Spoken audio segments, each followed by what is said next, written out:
Ganito lang mag-check ng electric pan mga idol. Una yung tester nyo, kung digital yung gamit nyo, ilagay natin sa 2K. O kaya kung may auto yung tester, pwedeng ilagay sa auto. Ako dahil walang auto to, nilalagay ko lang sa 2K. Yan. Tapos, ganito lang ang pag-test niyan. Dito lang tayo sa plug. Yan. Yung dalawang plug na to, yan yung tinuturo ko, yan. Diyan lang natin lagay yung tester, yung red tsaka black. Magkabila, yan. Ayan o. Tapos pagpindot tayo sa mga speed niya, yung power. Ito. Pinutin natin to. Yan. Tignan natin yung tester natin kung may resistance. Ayan, di ba wala? Wala yan. Kahit number 2, wala din. Wala rin, o. Number 3. Wala din, o. Ibig sabihin yan, wala talaga yung power. Hindi talaga under yan. At syempre, gusto nating malaman kung paano natin gagawin, di ba? Ito nga siya. Bali ito.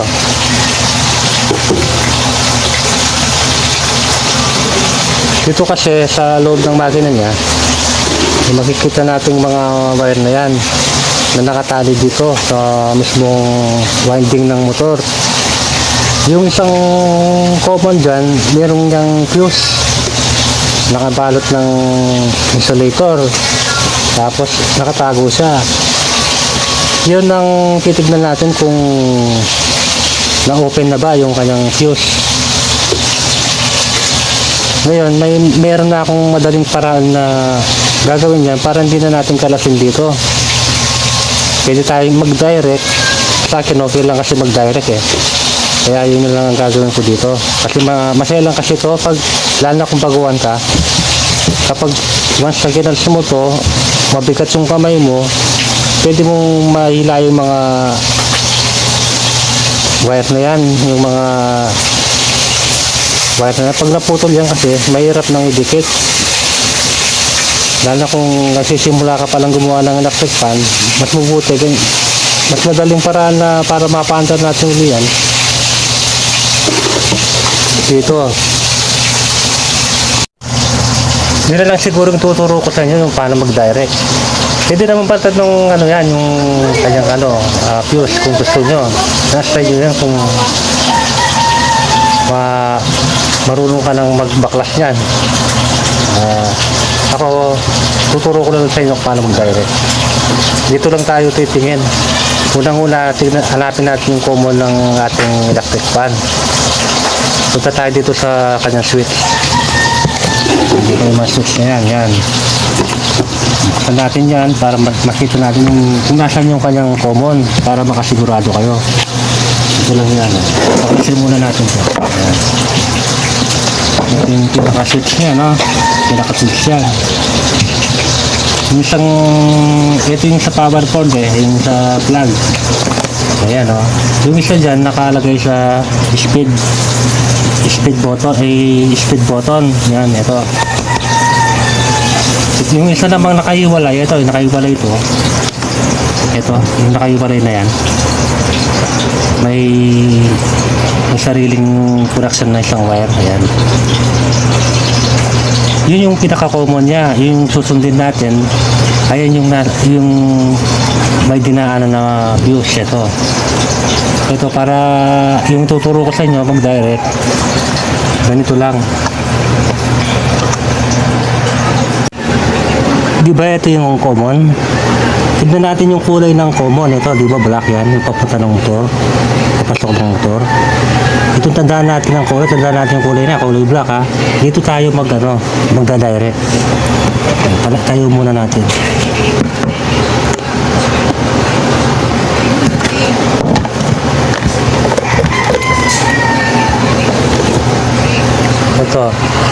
Itong wire na to, barutan natin, hanapin natin yung kulay black. Ayan, nabalatan ko na ito. Ayan, Tapos kuha tayo ng kapirasong wire. Yan. Balatin din natin dito sa dulo-dulo.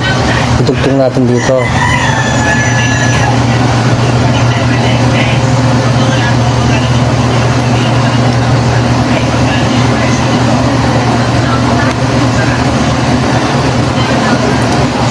Yan.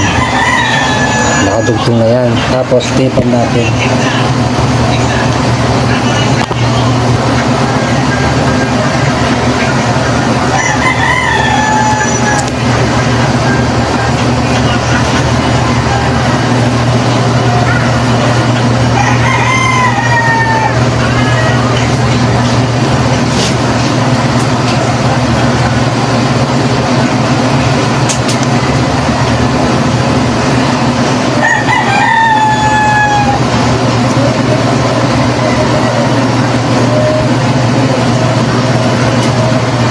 So, bali na idugtong na natin. Yan. Tapos, nakikita nyo itong capacitor na to. Yung capacitor niya. Dalawa yung wire niyan. Balatan natin yung dalawa. Balatan natin yan. Kahit di na natin putulong, balatan lang natin. Yan. Eh, nabalatan ko na yan. Ito. Nabalatan ko na yan. Ito, itatap natin yung isang wire na to sa isang wire ng capacitor. Yung jumper na to. Kahit saan natin malagay dito, hindi naman yan masisira. Ang problema lang dyan, pag bali yung kabit natin dyan, yung ikot ng gelis natin, baligtad yung ikot niya. Siyempre, kung saan sa tamang ikot, doon natin ikakabit. I-testing muna natin sa isang wire. Dapat yung ikot ng gelis pakanan. Counter ay clockwise. Kaya i-testing muna natin sa isang wire.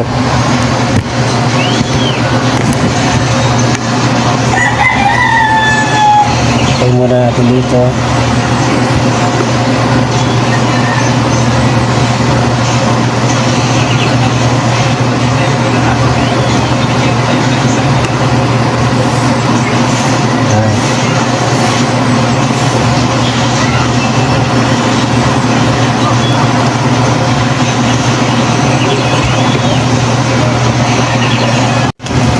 Lagyan natin ng LC para alam natin kung tama yung ikot niya.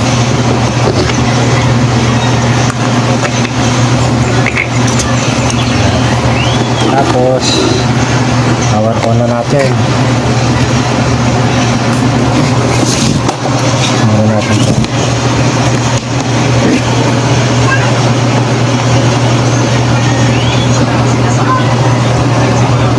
Ay, paligtad, di ba? Nakita nyo? O. Yung ikot niya, counterclockwise, pabaligtad, pakaliwa. Mali yan. Ilipat natin yung jumper natin sa isang wire ng capacitor.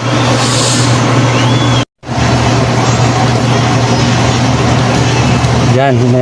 Tanggalin natin yung jumper natin dito. Jumper natin dito. Yan. Tinanggal ko ulit. Ilipat natin sa isang wire. Dito. Natin magkakabit.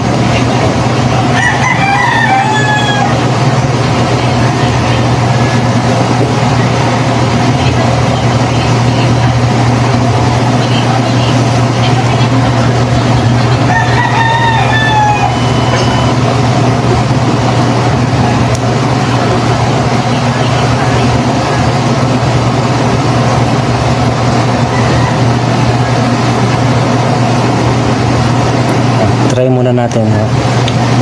Yan, nakalagay na yan. Tapos, plug natin.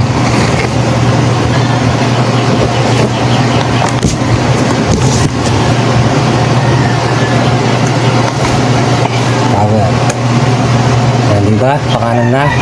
Counterclockwise, ay clockwise na yung ikot niya. Ay yung tamang ikot niya. Yan. Pwede na natin i-permanent yung kanyang jumper. Ganyan lang ang mag-bypass ng fuse para di na kayo makasira sa motor. Kasi masira yung motor na yon. Pag napalakas kayo ng ila doon, pwede maputol yun. Hindi nyo magawa pag naputol yun. Mas maganda ganun na lang ang gawin nyo. Okay? Maliwanag ba sa inyo? Ito lang pagkagawa niya.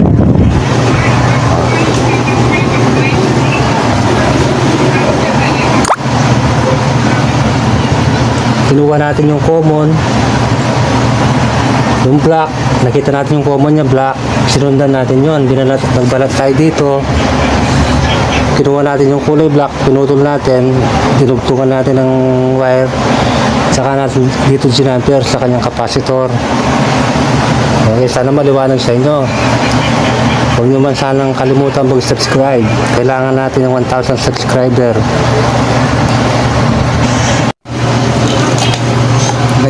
Ngayon i-test na natin sa tester. Tignan natin kung may reading na rin.